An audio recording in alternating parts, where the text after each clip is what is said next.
Welcome back to Liquid Confession. So we are going in for our second session questions. Yeah. The first one was tough, but let's see what we got. I will start. I know you I can will start this time around. Whew.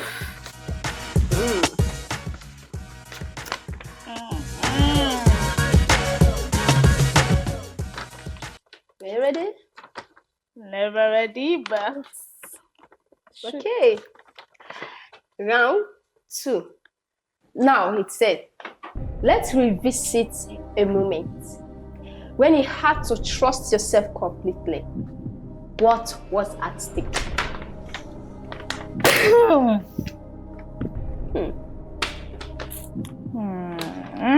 That's a tough one.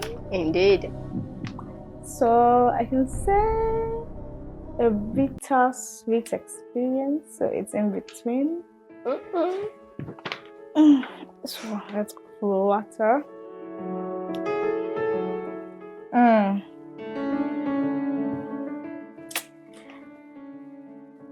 A moment where I have to trust myself completely. What was at stake?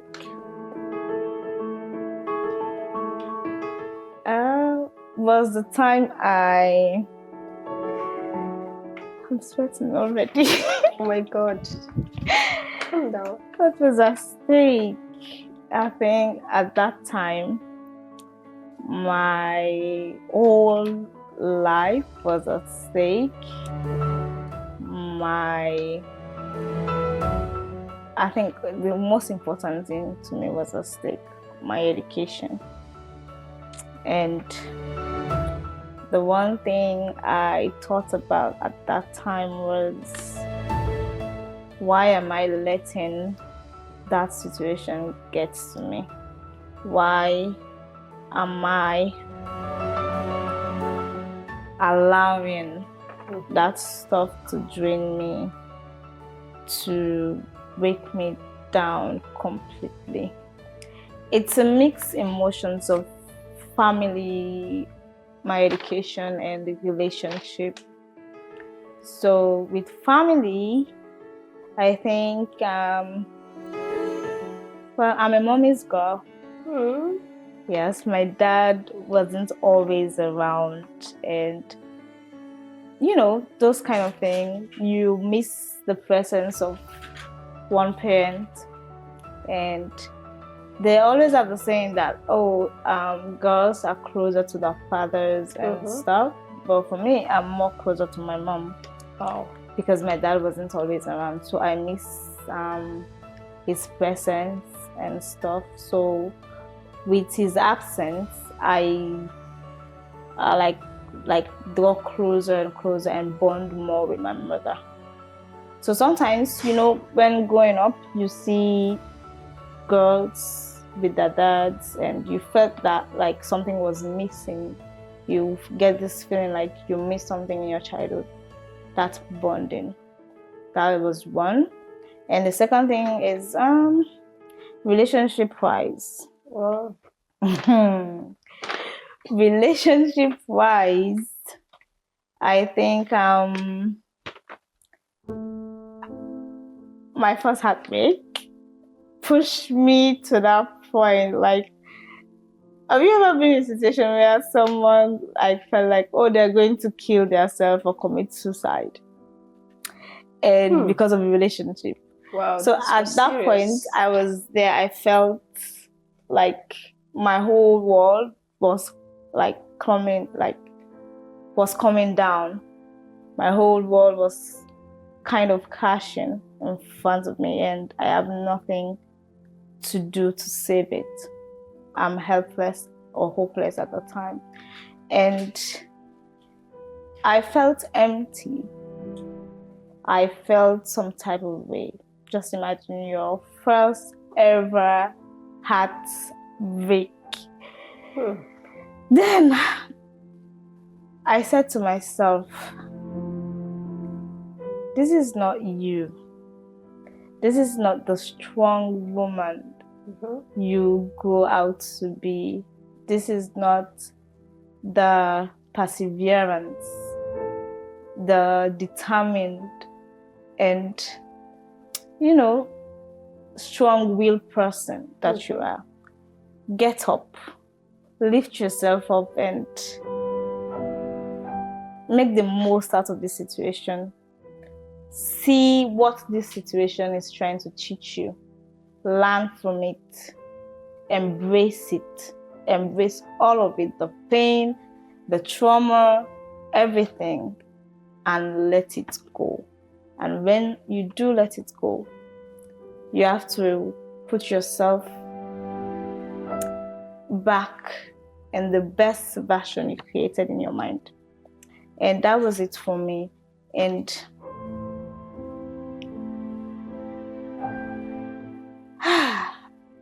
I think I felt completely myself. I think it was not easy. I have to think about my mom. I have to think about myself, what I stand for. I have to think about the things and people most important to me. And, well, all of those things helped me to be more determined, to be more focused, and say, okay, this is not the end of things. People will betray you, people will abandon you, people will leave, people will tend to do what's best for them. But what is best for me? What am I going to do that is best for me when people decide to do what's best for them? And that's what I did. I can understand the pain that you went through. Yeah. Childhood without a complete family. Yeah. Like the teasing from our peers. And right? The loneliness, like the eager sometimes for your crave, father or that particular parent to be around you. Yeah. Like you want to go home to say, my mom and dad were at home and they're at peace. So my dad was not actually in the country. So that was the reason why his absence was there. And sometimes it's not about providing. Yes. Sometimes it's about the presence. The emotional. There, yes. Stability. You being there when you need them, like being with you through your childhood. You have that good memory. So this was what my father did. Thank you. So for me, I always tell people that I'm a mom's girl, not a dad's girl or daddy's princess kind of person. I'm a mom's princess. I'm a daddy princess. I know. My dad even said, post me on his social media and he was calling me princess, baby girl. Like my dad pam, yeah. My dad also pros, but for me, it's not about those things because, like you said, the peer group pressure. Yes. You see your friends, your age mates enjoying the bonding with their father or both their parents, and you lack one. Yes. Like you miss the presence of one of your parents. That's the whole thing for me. Although my mom did make up for that, my mom always she was in the position to make sure I never lack anything, both financially, which my dad also did, and also emotionally. And she loves me to the way that I can't say I miss out completely on being loved by one person or being loved or being loved by both persons. Like she loves me like she was loving me for the both of them. Wow. And I didn't lack in that area. Just that, like you said, the peer group pressure from your friends, knowing that always people say, oh, you look like you're a complete replica of your dad. And like you see people like your companion hanging out with your dad. Like my dad got me this, my dad got me that, my dad took me out for this, me and my dad will talk about this. He only come once in a while and travel back. He comes once in a while and travel back. So that was so I got maybe once in a year. Recognize him. I recognize him, but he only comes in the country once in a year. We spend some time, maybe a month, and he's gone, and that's it. So I have to wait for another. Yeah. Yes, that kind of Oh my situation. God, that is a big gap, and then, I know, right? But that's it. but you have gone. Yeah, over it now. Yes. That's very good, because I can understand the point you're driving from, because I'm also once in your shoe, because in this same kind of situation, where in this case here, it's my mom. Also, your mom was never around. Yeah, not that she intentionally was not around, but she passed away. And like me and my elder sister, we couldn't even identify her. We never saw her face. Yes. So it was difficult for you to be able to know that this is your mom. I don't even have a portrait. A portrait to know that this is your. Okay. I don't know her. I never seen her, and she has passed away. Oh, so sorry. Yeah, it's okay. So I can understand, because during the day when they used to call for parents meeting, when my dad couldn't make it because he has to go for work, so unless the teacher have to give information of what happened on the meeting. After the meeting, you will see parents standing with their child, buying them, and I would be all alone because all my friends were with their moms and with their moms, and I used to cry, like me and my three sisters. Because I'm the last one, the youngest among them, so we have to stand by a corner of the school looking at them from afar. Like, it was so painful, and I understand, like, the gap. I never grew up with the love of a mother. So I don't know what is it. I used to envy people. Like, now, even now, I envy them, seeing them on social media, having fun with their mom, wearing their mom clothes, mom guiding them, protecting them, advising them. I never had any of that. Like, there is no one that can fill the space of your mother. Yeah. So no matter how they loved you, but mom love is the best. And I really, really regret it. I feel so bad. I couldn't have that opportunity or be privileged. That's deep. So let's say we are both opposite. You grew up with your dad, I grew up with my mother.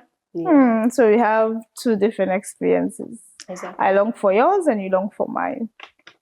So it is what it is. Indeed. So are you ready for yours? Yeah. Okay. Let's revisit a time when speaking your mind came with consequences. What happened and how did it change you? You want me to go over it again? Yes. Let's revisit a time when speaking your mind came with consequences. What happened and how did it change you?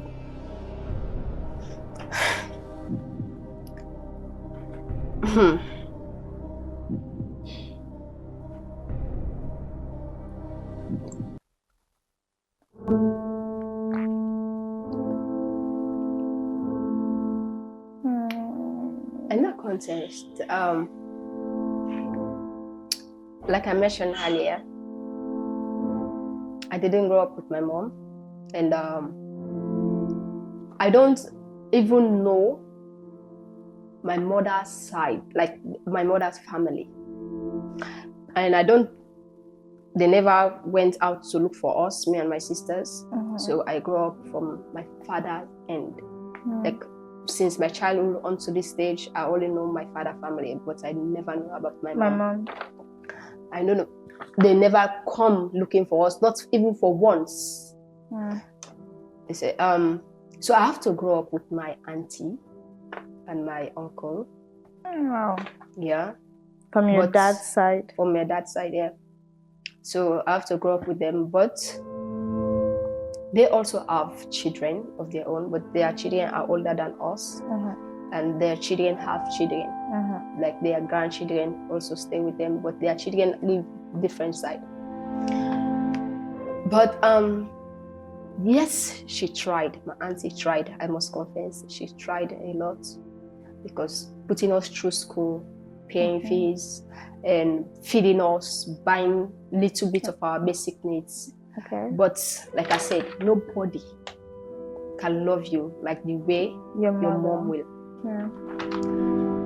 And whenever there is a situation that concerns our biological children, she wants us to work for them, brook for them. I work for them, brook for them. Like if I said I'm tired, I cannot go there today to go and work because our children are married. The two of one of our children is dead, the boy, and the other one is not staying in the country. The younger one was staying in the country, and I have to go there and work. When I said that I'm not going to work there for them because she's already married, she's supposed to take care of her home. Yeah, she will get frowned, keep mute, try to set confusion. And whatsoever little things that we do, me and my sister, she will want to pack our stuff, throw them outside. I will pack it. Let me say this. He said, I will pack you like gifts, return you back to your papa. Wow, that's sweet. And my father loves us, like I said, but my father is not financially strong to support us. So we have to rely there. So we have to call people out there, go places to come and beg. Countless times she has been doing that, and we have to beg. It's okay. It's okay.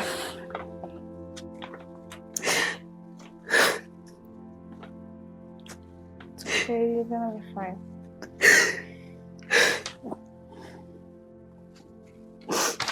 We have to beg countless times so that we have to stay because we don't have any else to go. It's okay. It's okay. It's okay. You don't have to. It's okay.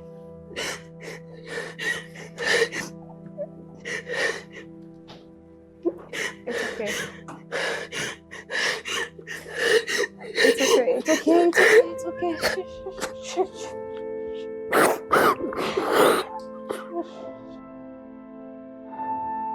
She has been trying. Okay. She has been trying, sending us to school, providing one or two needs instead. So feeding us, being under our roof, which of course we are very grateful for.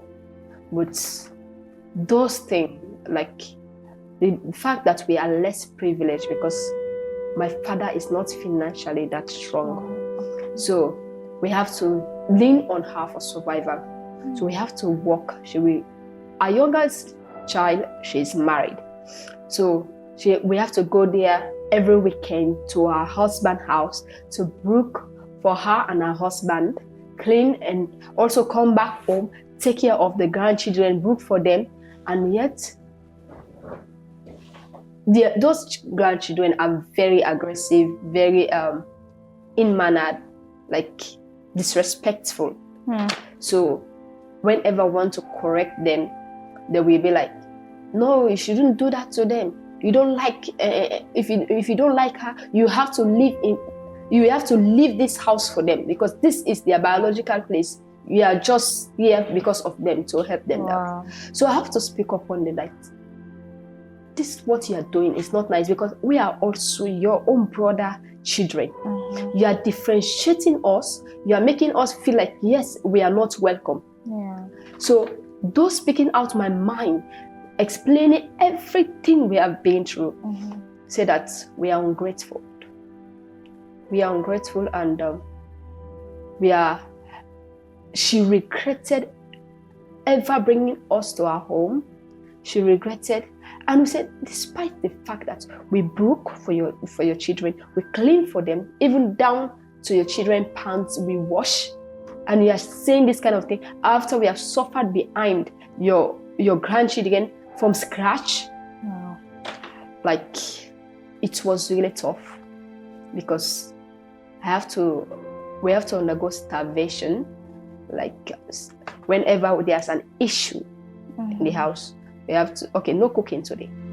So during that time, we don't have income to buy food for ourselves because we are young. So we have to be in there all day, find people to come and beg, people from church or elder people to come and beg. So that was the consequences. So we have to we have to continue, even though when we are being wrong, but being silent.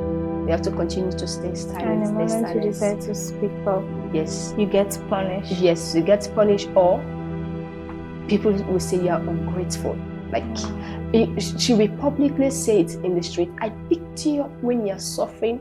I picked you up. You are wearing a burnt uniform. You couldn't even have proper food where you were staying. So I picked you up. I come and clean you, and now want to like repay me for that. Like publicly in front of people. People will know that she picked us up.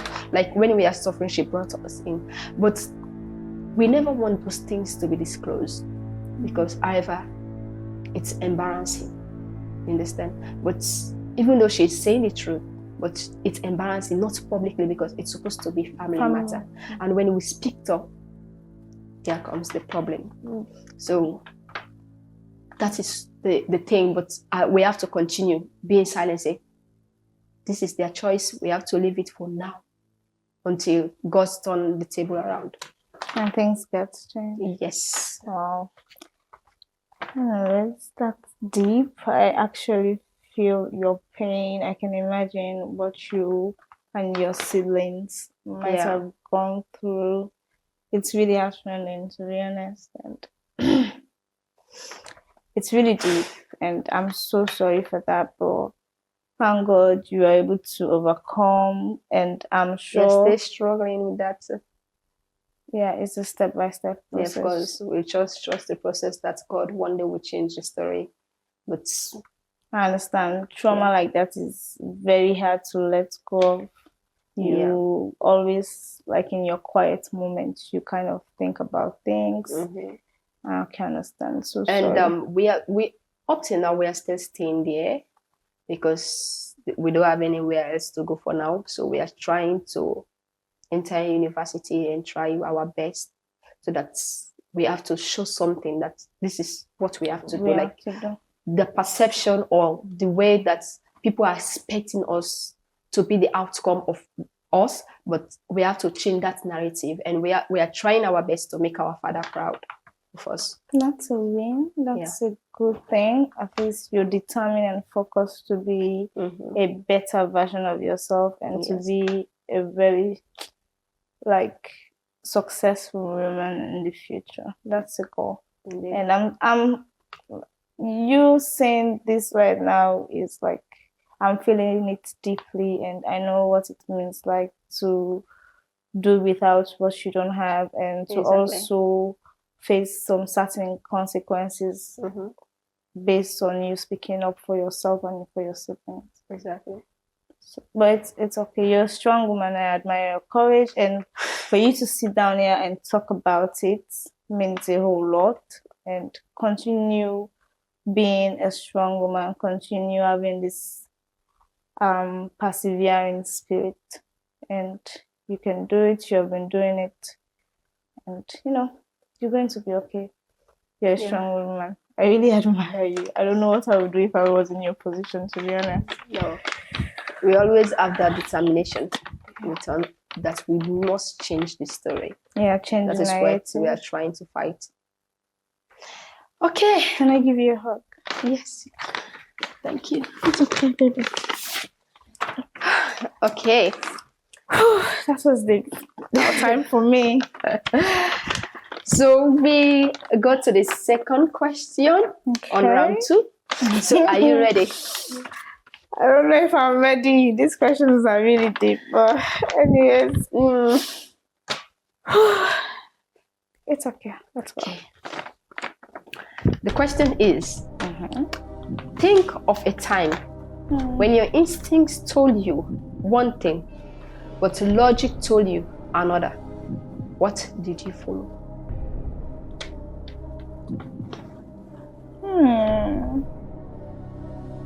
The time my instinct told me about one thing and logic tells me another. That time was, like I said earlier on, my dad's presence was really missed in my childhood. And because of that, somehow, regardless of him like showing up once in a while or coming to spend some time or coming back to the country to spend some time with us, I still feel like that was not enough for me. Even with his assistance financially and all of that, I still feel like I needed him more. So I always have that resentment. My instincts always say, this person could have left what he's doing out there to spend some time with me, to bond with me. So I always have that, maybe he doesn't love me enough to want that kind of close relationship with me. So, but then that was my instinct because that was how I felt inside. But then logic taught me that in life, and me now being an adult, I realized that people have to make choices. Yeah. And those choices might not be comfortable or might not go down well with people that are their loved ones or people that are close to them. But they still have to make those choices. And we don't know their choices and we can't tell them what to do at that time because we feel like we have been hurt by their choices or by the choices or decisions they make. And growing up now into adulthood, I realized that he had to do some certain things. He had to be somewhere else. He had to make some sacrifices for a whole lot of reasons. And now I understand that he not being around doesn't mean he loves me any way less. He not being around doesn't mean he doesn't want to spend time or bond with me. It just means maybe at that time, he not being around is a greater sacrifice he has to pay for what we are kind of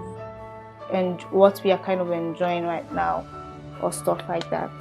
So that was one thing. My instinct wanted to resent him. My instinct wanted to push him away. My instinct wanted to not be close to him because he wasn't around or not to get bonded with him. But my logic here is I realized that that's the sacrifice he has to make and that's the price I have to pay. And we're cool, we're good now, and I'm happy the place where we are right now. And well, my mom did the most part. My mom's love was much and my mom's love overshadowed whatever thing I think I lost from my dad. So yeah, that's it for me. I must confess, it's good that you try to understand and let go of those resentments because fathers sometimes make hard choices. Yes, sacrifices for the well-being of their children.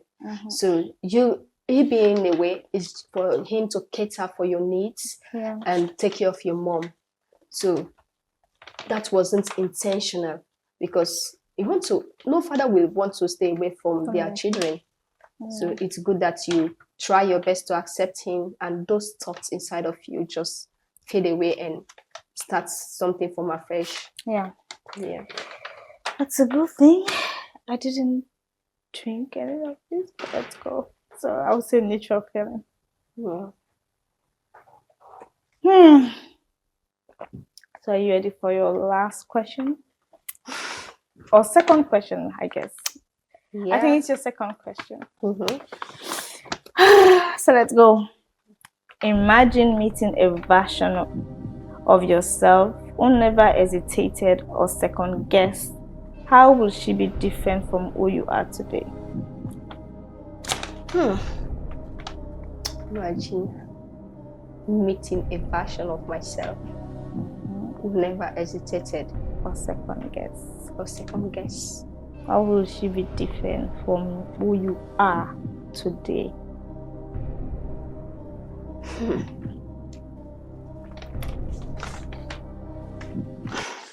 I can say it's neutral.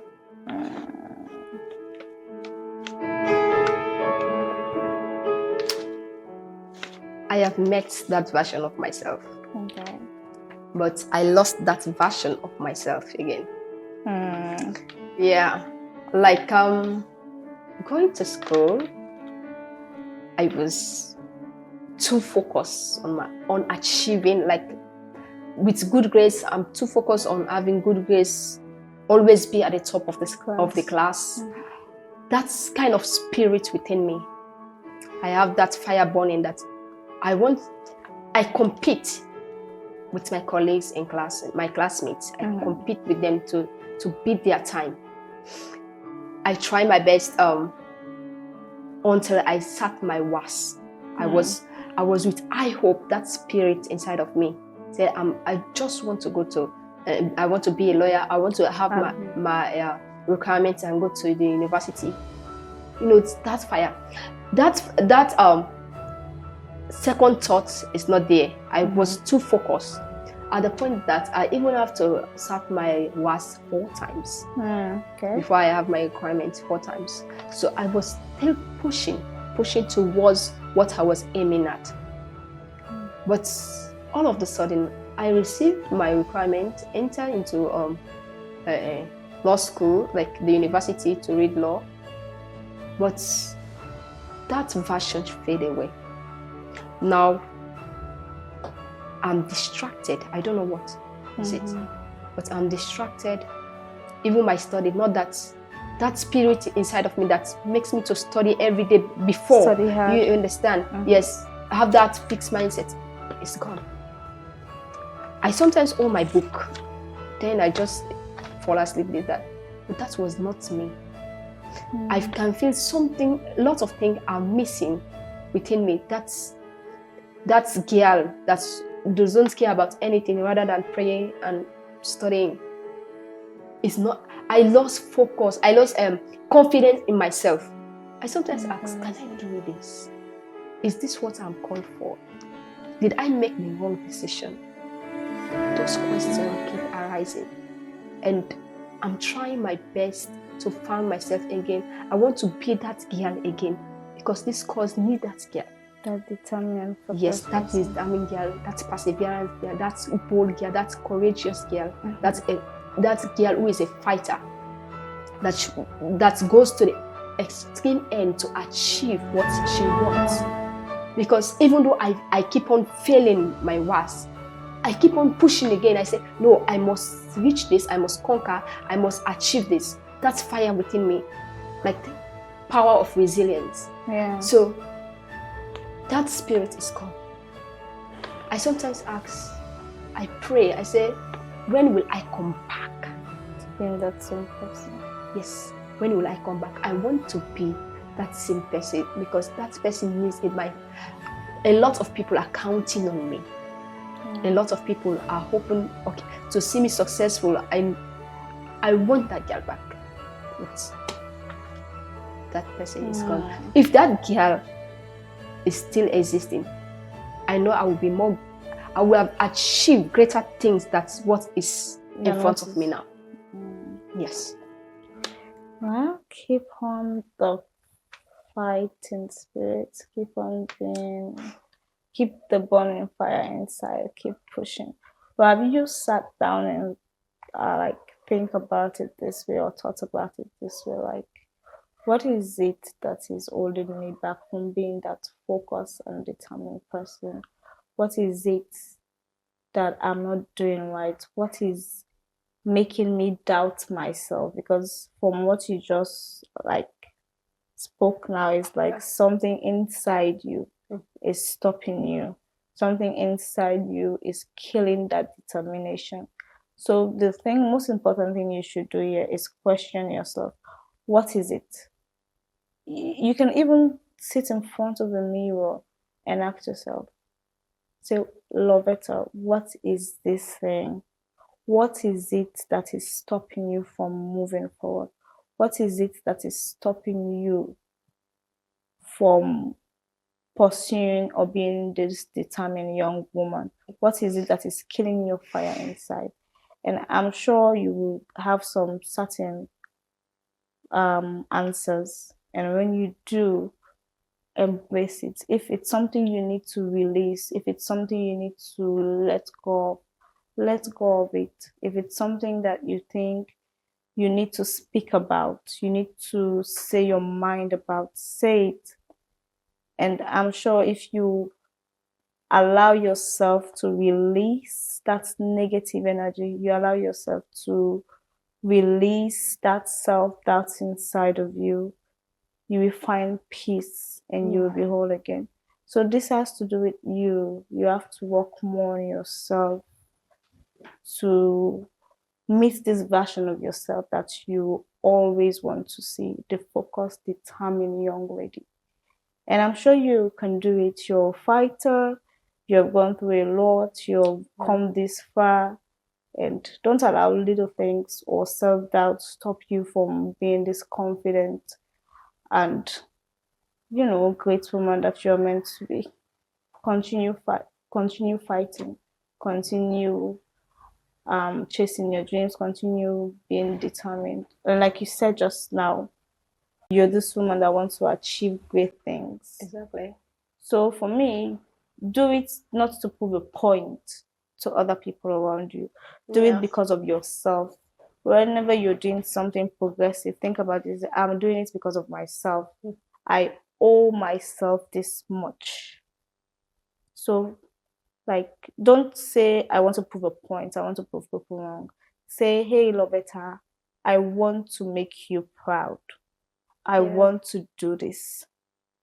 I want to be this version of myself. I want to be the best version of myself. Above any other thing, I deserve this.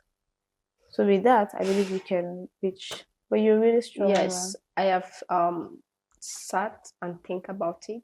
Okay. But I think I have to do a rethinking again, because when I do think about it, I was unable to place what was to identify and what was exactly wrong with me.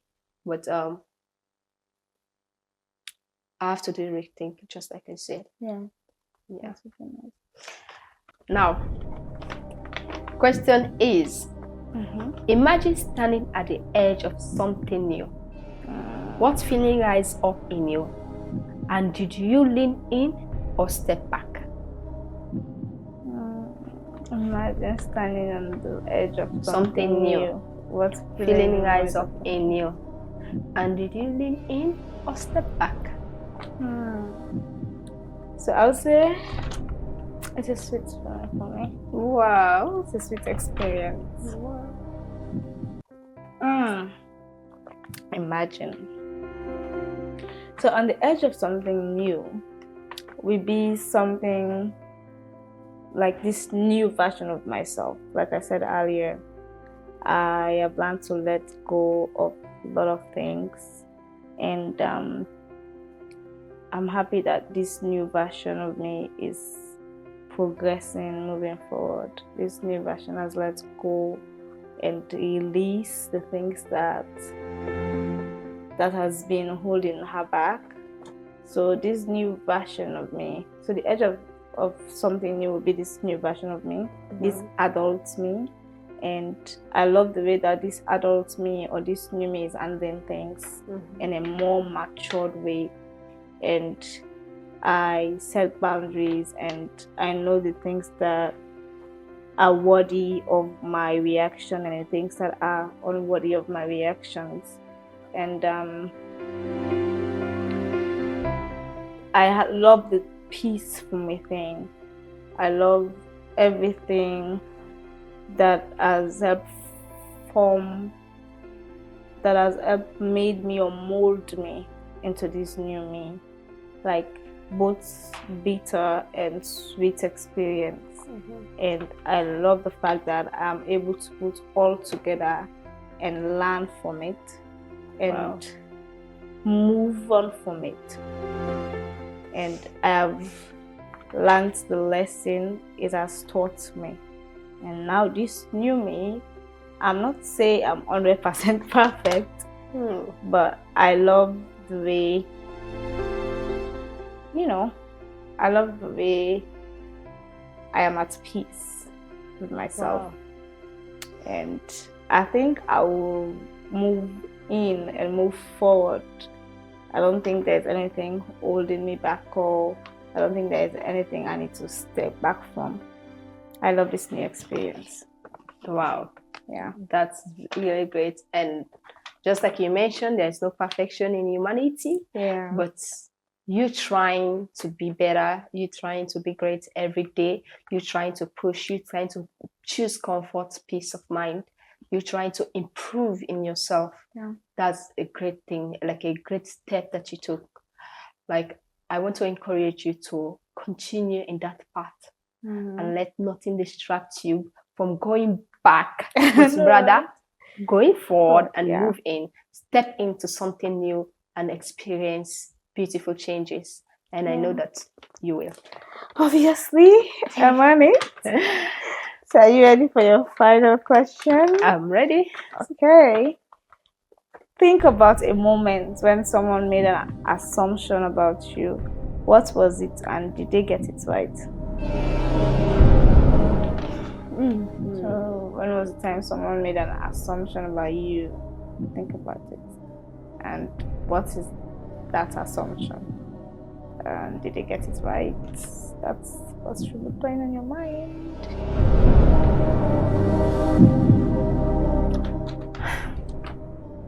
I'll go for the bitter. Can you imagine?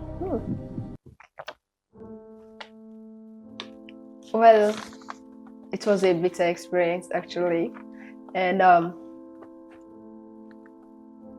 it has to do with two people in my life, like my grandma, meaning the mother of my father, and my stepmom.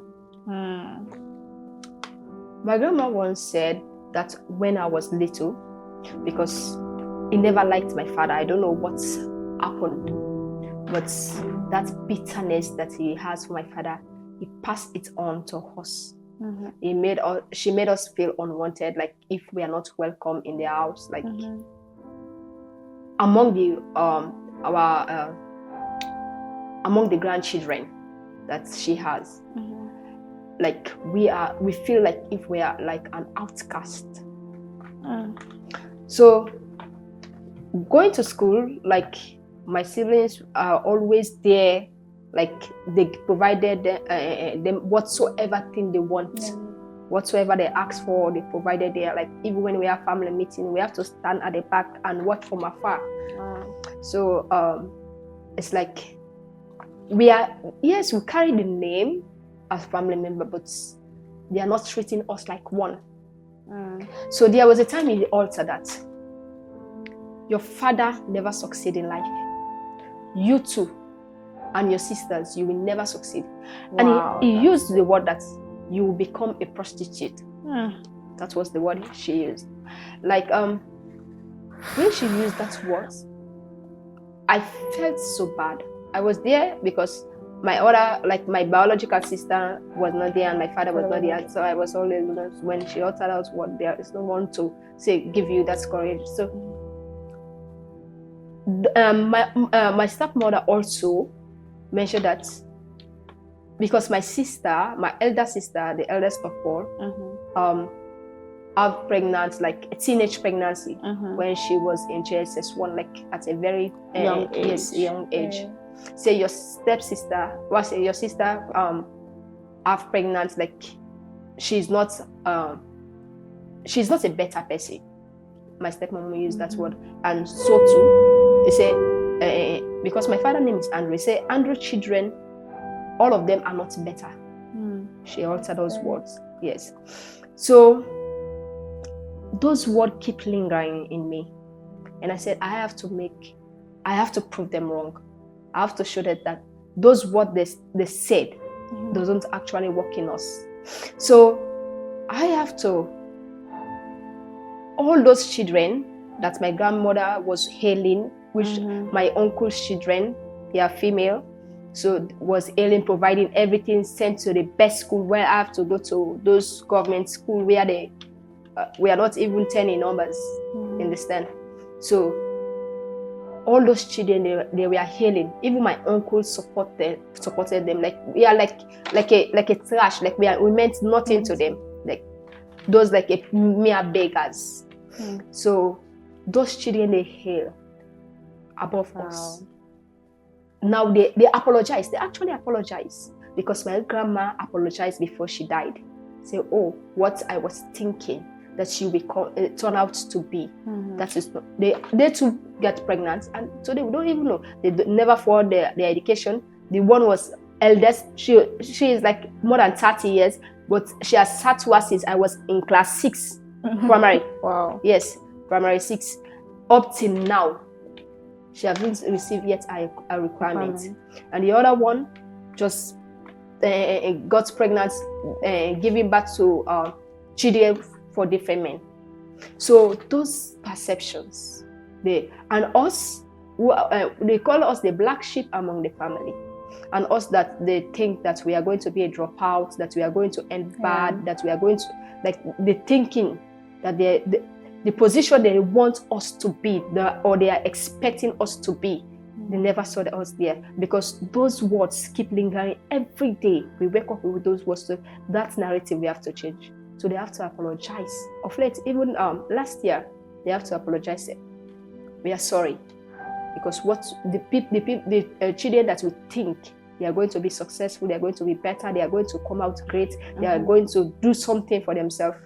And they never supported us in our education. They never contributed. Me and my sister have to try. We support each other. And with the help of my aunt again, she tried in her own little ways to push us further. So those perceptions, they have to apologize. Those narratives, all of it. So we have to let go of it, because there's nothing we can do. But we are so glad that thought they have about us has changed. Yeah, I'm happy that you rise from the ash. You are able to like determine that people's perception about you doesn't mean that's who you are, or people's opinion about you are not going to change the true person that you are. Exactly. So I'm happy that you prove them wrong, and you get to define and be who you want to be, regardless of how they think or feel about you, or how they perceive things about you. Keep it up. You're growing stronger. Thank you. It's okay.